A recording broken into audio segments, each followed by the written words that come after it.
I'm on a quest to get every single Final Fantasy XIV trophy. This is going to take thousands upon thousands upon thousands of hours to do, and I don't have time for that. So I have given myself 2 years, or 730 days. There's no time like the present, so let's get on with it. Day 1, and after creating a new account and buying Dawn Trail, it's time to create a character. I've gone with a female Hrothgar because that is the new race. After fiddling about in the character creation setup and choosing Conjurer as my starting class because that is the only healer and I want short queue times, I use the random name generator to come up with a rather unique name and then select a world to begin with. Problem: the only worlds available have the road to 90 buffs, which I'm not a massive fan of, but whatever. I finally get in, and then just as I'm starting the very first quest of the entire game, there's a gas leak. No, I am not kidding. It's just the way it went.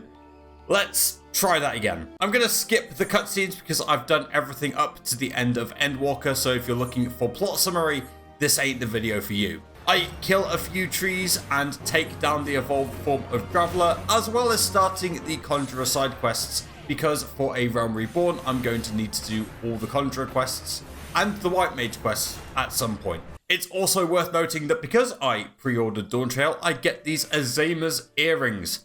So with the road to 90 buffs, the rested experience and food, it's possible for me to have a 266% increase in experience, which is absolutely wild. I'm just going to take advantage of it because the sooner I can get the leveling trophies done, the better, and I can do some of the content solo as well, which is going to really help speed things up. I save a Moogle and cull some wildlife just like any good healer would. I protect this magical tree and go around telling other nations how great I am. I veer from the story very briefly to pick up the incredibly useful challenge log for the experience and gil gains. And then it's time for the first dungeon of the game, Sastasha. I hate this dungeon. Now, because I am playing on controller and I am a healer, arguably the toughest combination in the entire game. The fact there's 50 gazillion Shade Seekers for some reason, and Conjurer has no AoE damage at this stage, it's just really tedious,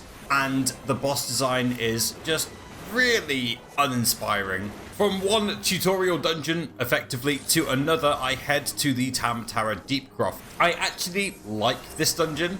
The fact that it rewards good tanks with big pulls. And I'd argue it's a bit more mazy than other dungeons we'll go into later, but not non-linear either.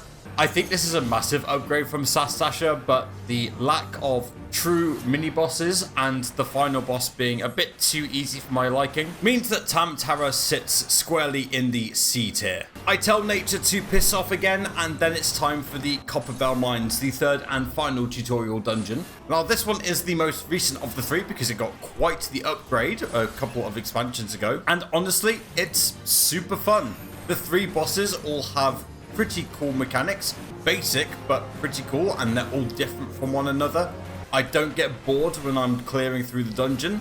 After that, I randomly got 1 million gil for some reason, beat up some merchants' bodyguards, so the merchant sends some bigger bodyguards to ambush me, and then those bigger bodyguards call their god, and it's time for the first trial of the run in the form of Ifrit. Honestly, I'm glad that summons, eidolons, aeons, primals, whatever you want to call them, make an appearance in this game and form the big boss blockers. Ifrit being the first trial of the game though is pretty easy. I don't think anyone's dying to this guy anytime soon. One infernal nail dealt with and the big dog goes down. After that, I go around the other nations hearing about how great they are. And I can choose to join a grand company, and I choose to join the Twin Adder because I like the color yellow. My favorite color is actually blue, but not that shade of blue. I rescue Biggs and Wedge from the evil empire and get my chocobo, Linny. If you know, you know. I make friends with green cabbages by slaying their purple counterparts. I poke this floating eyeball in the, well, eye, and go hunting in the name of white magic, and in the process become a white mage. I beat down this traitor, and then it's time to enter the 1,000 Moors of Totorak to rescue the Great White Cabbage. Tuturak also got an upgrade, but I'm not as big a fan of this one. The problem is that the mini bosses are exactly the same and you're doing them 3 times. It's not fun. The boss is surprisingly pretty easy. I seem to remember struggling when I first came up against him all those years ago. I stopped little Alamigo from doing something stupid, and that will end day 1. Day 2, and it's time to head to Hawker Manor. Similar to the Tara Deepcroft, the party go around and kill as many undead things as possible. Unlike the Tara Deepcroft, however, and similar to the Copperbell Mines, the bosses do have unique mechanics. The first one is just easy. The second one is, well, do you know which one to kill? Everyone knows which one to kill at this point. But it's the third one that's actually pretty interesting. You can tell who's new to the instance as to whether they look at the eyeball when the petrifying gaze comes off. But in the end, we prove that beauty is truly only skin deep and get the dungeon done. After eroding a large rock, it's time to fetch some goblin cheese from Bray Flox's long stop. This is where tanks go to die in the first 5 seconds, but luckily myself and the tank are on the same page and no bad stuff happens. Tank does some fat pulls. I remember to use my buttons and my brain, and we get through this one pretty quickly. I'm pretty sure as well Ayatar got a redo at some point. I can't really remember, but honestly this is one of my favorite final dungeon bosses so far. And then it's time for the second trial Titan. And I think it's fair to say that if you want your fights to be beginner friendly, which I think A Realm Reborn is trying to be, don't put instant death mechanics in your fight. Punishing with party wipes for the whole party being stupid, fine. But individual KOs, not my bag for this stage of the game. There's some riveting gameplay as I pick up a few dead bodies, and I get the Art of War 1 for reaching level 50, the first trophy of the run. 1 down, 178 to go. Oh my god. I slay a dragon summoner and then slay a dragon. Well, sort of, it's not really a dragon.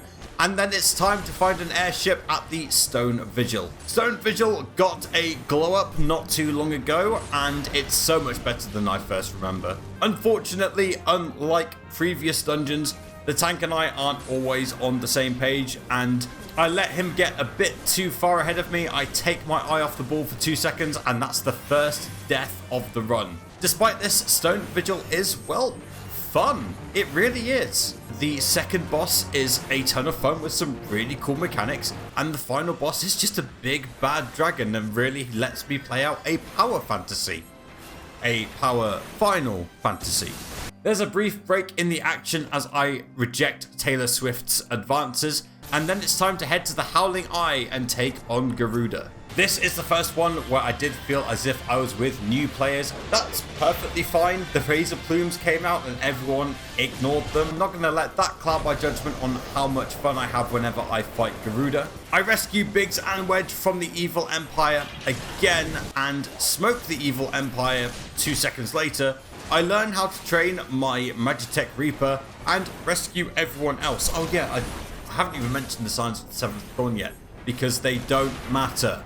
I 1v1 and rat-a-tat-tat Ritalin, and then I get distracted and go on a pilgrimage to pick up some cool white mage gear, but that gets cut short because I've got to go play soccer. And that ends day 2. Day 3, and it's the end of the pilgrimage where I protect the Deku tree, and then it's time for the end game of A Realm Reborn. It's not the end game of the whole game. Oh, I've got a long way to go.